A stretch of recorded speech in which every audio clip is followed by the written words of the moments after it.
How's it going, everybody? AJ here today from Negative Supply, and today we wanted to do a quick on-location hands-on demo with our Light Meter LM1.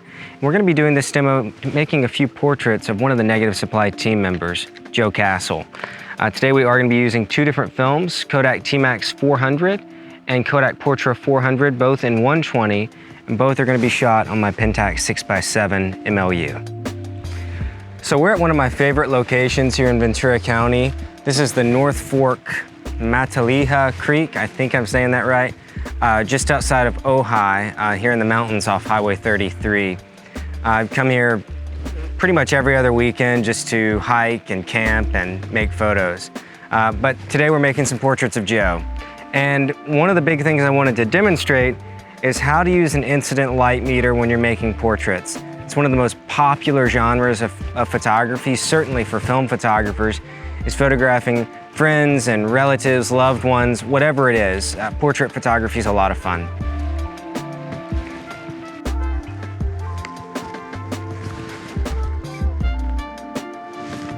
Can you take the glasses off? Yeah? Do you need them to see? Okay. No way, are you lying? All right, look right here. 1, 2. All right.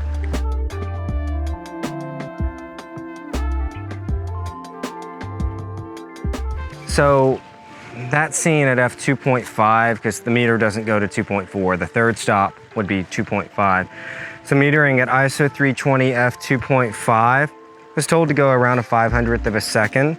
So in this case, I actually went ahead and stopped it down to f5.6 and went to 125th of a second to get a little bit more depth of field for that really tight shot, where depth of field would be naturally thinner.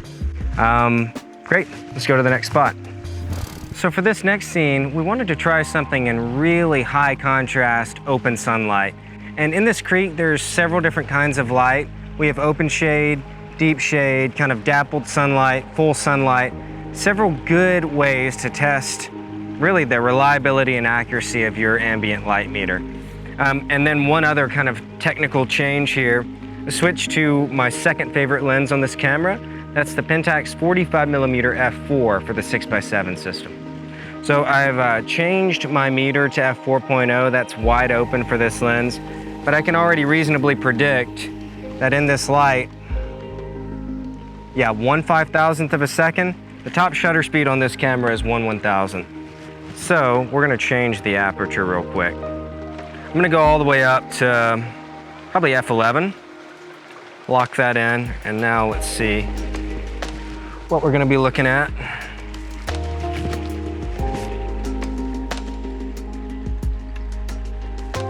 1/1000.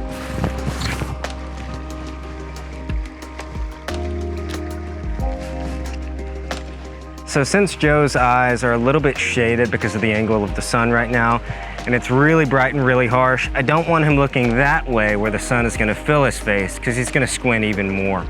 In this scene, one thing I'm gonna try, since I'm shooting Kodak Portra 400, which has huge overexposure latitude, I'm gonna give this scene a little bit of extra love and meter more for the shadows to try and fill in under his eyes. Another way we could do this is if we had a little bit of maybe a small fill card or a reflector to bounce light back under his eyes.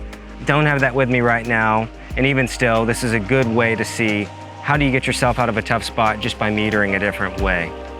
So I'm gonna keep it at f11, and I'm literally just gonna turn the meter down and meter more for the shadows. So I'm gonna go down, actually I'm gonna go down all the way to 125th of a second at f11. We're just gonna see really how good the overexposure latitude is with Portra 400. All right, so Joe, just look right here at the camera. 1, 2, and 3. Cool. All right, let's keep moving. I always have too many lenses with me, and today my third lens that at least is in this bag is my 135 f4 macro.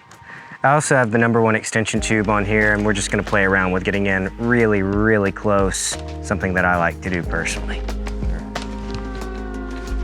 So this is kind of a medium shade scene. I mean, this is pretty much open shade because it's nice and consistent and even and smooth. So I need to, because this lens is actually an f4, I need to change my f-stop real quickly. So I'm gonna select that, go up to 4, confirm that. I'm just gonna put this right in front of Joe's face since we are in even light. 60th of a second at f4, which is pretty slow for a lens of this focal length with a format this large, but I think I can hold it. All right. Hold still, on 3, 1, 2, and 3. Awesome. So, not really related to metering, but one simple rule of thumb, certainly whenever you're shooting medium format film, is you never want your shutter speed when you're hand holding to be shorter than 1 over the focal length of the lens. So this is a 135mm lens. Really wouldn't want to be under a 125th hand holding-ish. We tried a 60th, we'll see how it looks.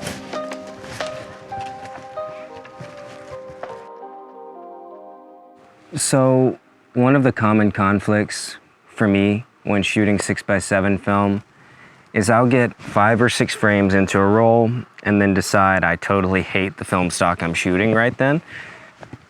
And it's not that I hate it, it's more that with the light that I'm moving into and the scene and the context around me immediately suggests I'm an idiot for having color film in there or black and white in there or vice versa. So I'm gonna quickly blow through this roll of Portra 400 and switch to T-Max 400. Give me like 2 minutes. Yeah, he knows. Yeah, he knows. Yeah, I know. Yeah, sometimes you know. All right, look right here. 1, 2. That's way too tight. Yeah, sometimes it just feels right. So I just switched rolls of film from Kodak Portra 400 to T-Max 400. And with both of these films, I typically rate around ISO 320. So I'm leaving my ISO and my f-stop exactly where it was on the meter, but I am gonna check the light again just to see if anything's changed, and it's still the same. So it's saying 1/160th of a second. I'm actually gonna rate it at 1/125th. I'm gonna give it another third stop of light. Since this camera only has whole stops on the shutter speed range, I'm just gonna err on giving it a little bit of extra light. You can never go wrong that way, especially with black and white film. It's you kind of look at it the same way you would if you were printing in the darkroom. You're always gonna overexpose when you're shooting, where you have a little bit more contrast. You can get a sharper, crisper print. Max white and max black with midtones as well. So I typically do that for scanning as well.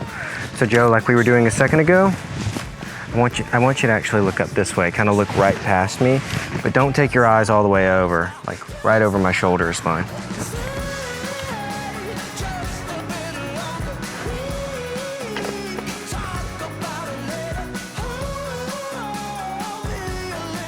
Hold that, 1, 2.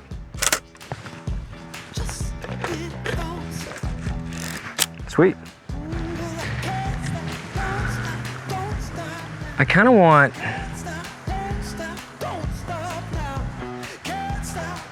I don't know, I really want some really high contrast light, which is, I guess, all back that way, isn't it?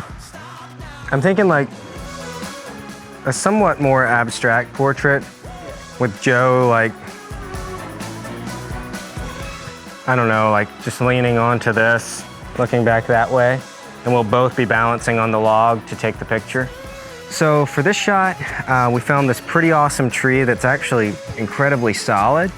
So Joe's gonna be standing on the tree a little further down, and I'm actually gonna balance on the tree to use the secondary tree up here to frame around Joe. Kind of like implied framing. So we'll see how this looks. Again, I'm shooting T-Max 400. I've switched to my 45 f4 lens. So with that in mind,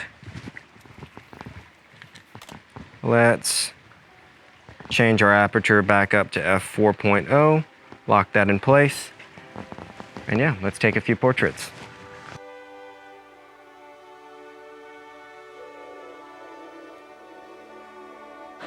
One, two.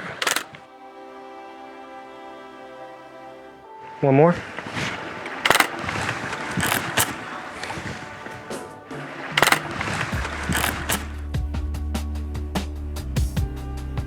One, two.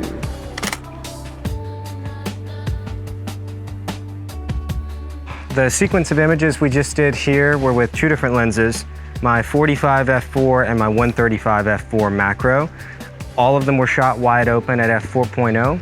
All of them were shot at a metering of ISO 320, and the shutter speed was 1/125th for every single image.